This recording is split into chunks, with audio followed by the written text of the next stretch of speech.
The replicating house. The Harrison family moves into an old house, only to find out that it perfectly replicates events from history at midnight every night. What happened in that house was terrifying. The Harrison family's car rolled to a gentle stop in front of the quaint, ivy-covered house nestled at the end of Maple Street. The old structure, with its gabled roof and weathered brickwork, exuded a charm that was at once inviting and mysterious. As they unloaded their belongings, the late afternoon sun cast long shadows that danced across the house's facade, making the windows glint like knowing eyes. Sarah Harrison gazed up at their new home, a mix of excitement and apprehension fluttering in her chest. It was a drastic change from their cramped city apartment, but the house's peculiar beauty and the town's rich history had captivated her and her husband, Mark. Their two children, Emily and little Sam, scampered around the front yard, their laughter mingling with the rustling leaves. The interior of the house was a labyrinth of rooms and corridors, each corner revealing antique furnishings and ornate decorations that spoke of a bygone era. The floors creaked under their steps, as if whispering secrets of the past. In the living room, a grand fireplace stood as a testament to countless gatherings, its mantel adorned with faded photographs of people long forgotten. As they explored, they noticed oddities: an old clock that stood still, a mirror that reflected the room just slightly differently, and a sense of being watched that they attributed to the strangeness of a new place. Their neighbors, when they met them, offered friendly smiles but were quick to retreat into their own homes, their eyes flickering with an unspoken knowledge. As night fell, the house seemed to settle around them with an almost palpable sigh. The family gathered for a quiet dinner, unaware of the enigma that surrounded their new home. Outside, the wind whispered through the trees, as if in anticipation, and the town clock, distant but clear, began to chime midnight. Hey, quick reminder, don't forget to subscribe and like for more videos. As the old town clock struck its 12th chime, an uncanny hush fell over the Harrisons' new home. The gentle breeze that had been caressing the curtains stilled abruptly, as if the house itself was holding its breath.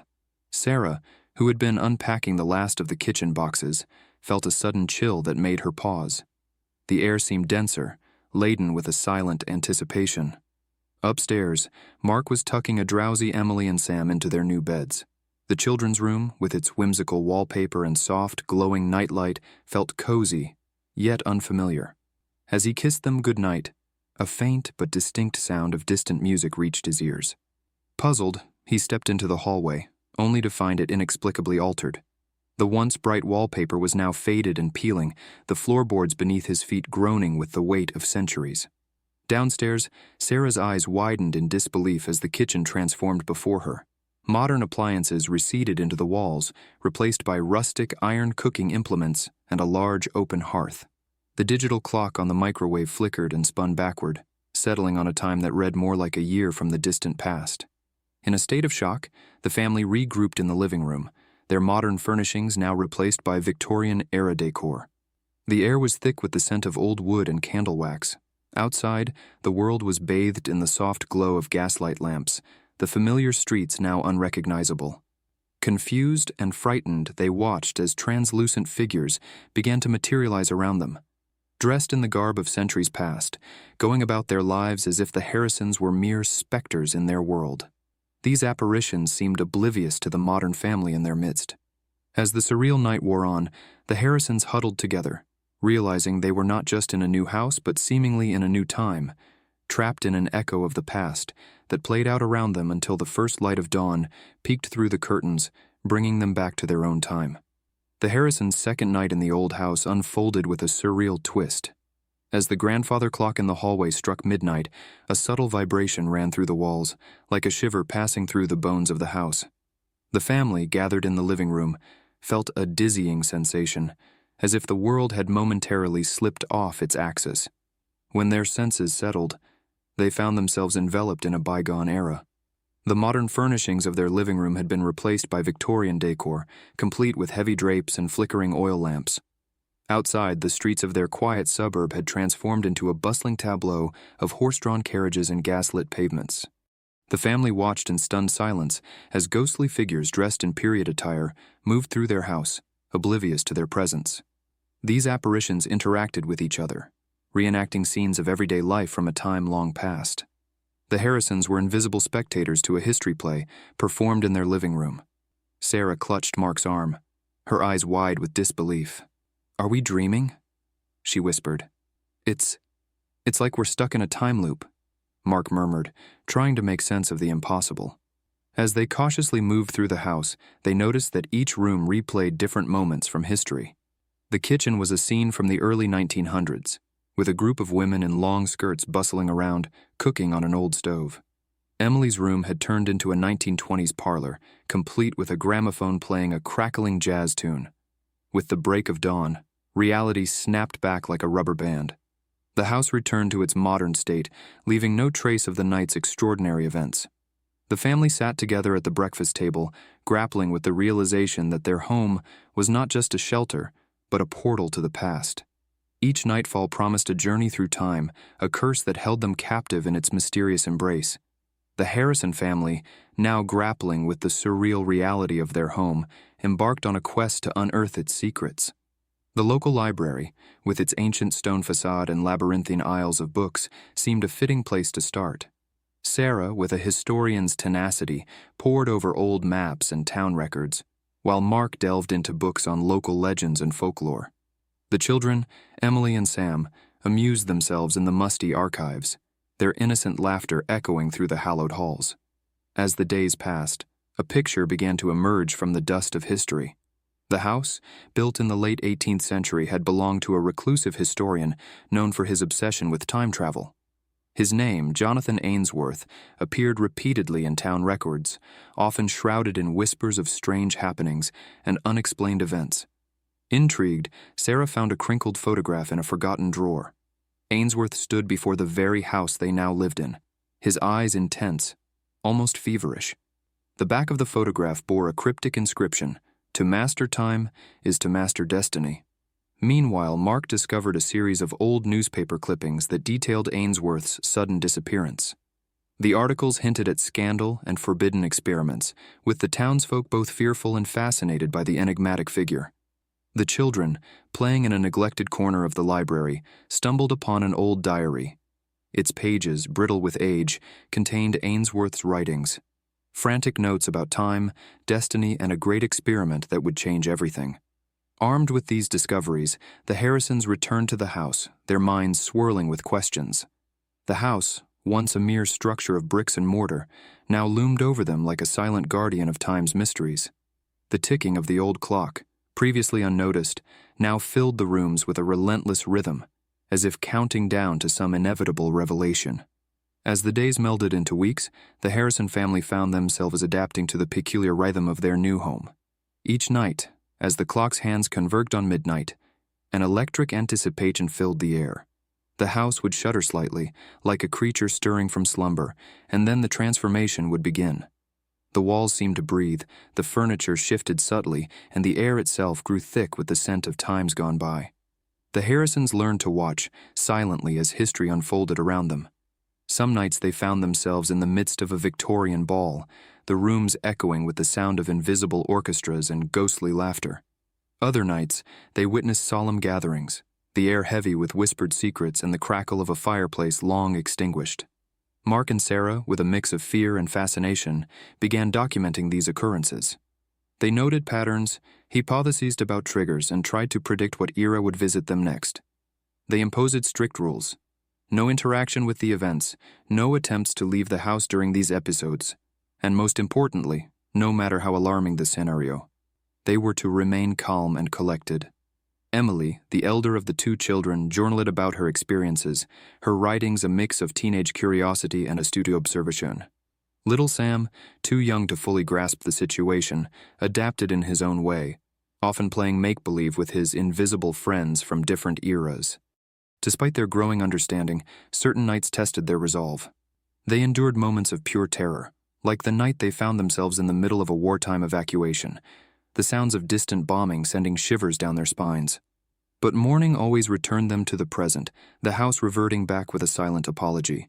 The Harrisons realized they were not just living in a house, they were living in a chronicle of history's echoes. Their lives had become a delicate dance with the past, each step a careful balance between wonder and wariness. As the moon ascended high into the ink-black sky, the Harrison family huddled in the dimly lit study, Surrounded by ancient tomes and fading manuscripts they had unearthed from the house's dusty attic. Each night's eerie journey into the past had left them frazzled, their minds teeming with questions and fear. They needed answers, and they needed them desperately. Sarah, with a furrowed brow, pored over an old leather-bound journal, her fingers tracing the spidery handwriting of the time-traveling historian who once called this house home. The words seemed to dance and whirl on the pages, revealing the hidden truths they had been seeking, the rules of the curse. "The first rule," Sarah whispered, her voice barely above a murmur. "We cannot leave the house once the clock strikes midnight and the echoes of the past begin. It's like we're trapped in a bubble of time, unyielding and absolute." Mark nodded, his eyes reflecting a mix of fascination and fear. "And the second," he added, "any attempt to change the course of these historical events leads to—" His voice trailed off as he glanced at Emily and Sam, their young faces etched with worry. "It leads to consequences," Sarah finished for him. "Unpredictable and often terrifying. The journal mentions incidents where the fabric of time itself seemed to fray." They all turned as the grandfather clock in the hallway began its ominous chime, signaling the approach of midnight. The air grew thick with anticipation, a tangible dread filling the room. "The last rule," Sarah said as the chime echoed the final count, "is that these events are mere echoes. We're not truly part of them. We're spectators, bound to observe but never to interfere."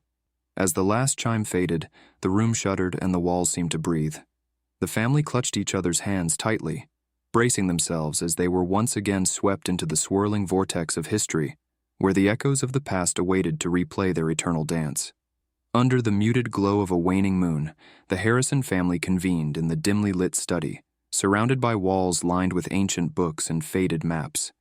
The air was thick with the musty scent of old paper and whispered secrets. After nights of harrowing experiences, a shared resolve had formed between them. They must break the curse that held their house in its eerie grip. Mark, with his pragmatic mind, had meticulously charted the historical events they had witnessed each night, searching for patterns or clues. Sarah, ever the intuitive, perused the dusty tomes and yellowed journals left by the house's previous owner, the enigmatic historian whose life's work seemed to be the key to their predicament. Emily, her young mind both frightened and fascinated, sketched the strange symbols they had found etched into the hidden corners of the house, while Sam, the youngest, played with an old winding toy soldier he'd found, seemingly out of place, yet strangely pertinent. Their search led them to a concealed room behind the study's bookshelf, a sanctum of sorts, filled with artifacts and relics from different eras. In the center, an old desk stood cluttered with papers, scrawled with frantic handwriting and cryptic diagrams. Among these, they found a journal, the historian's personal diary. The diary revealed his obsession with a specific moment in history, one that had caused him great personal tragedy. It was this event he had attempted to change, unwittingly setting the curse in motion. The entries became increasingly disjointed, filled with remorse and desperate pleas for forgiveness from an unknown specter of his past.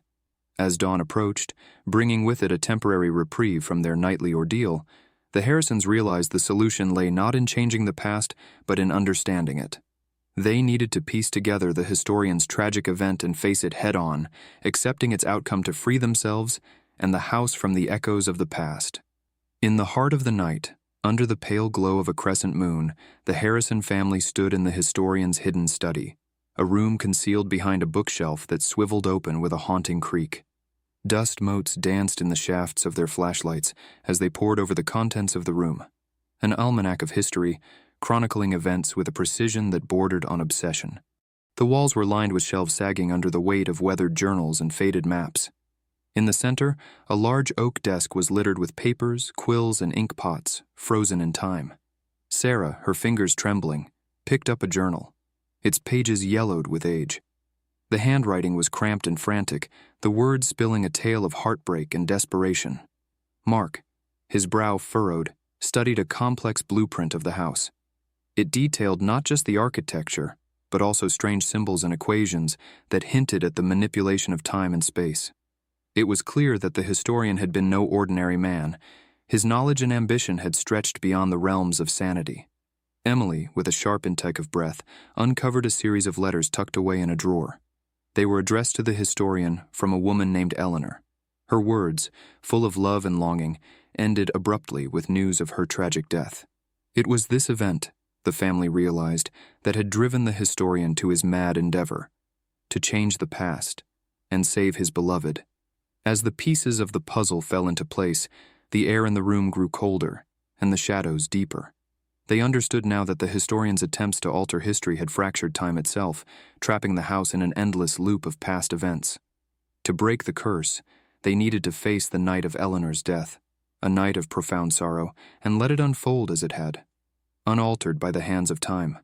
The family exchanged somber glances, steeling themselves for what was to come. They were no longer just residents of an old house.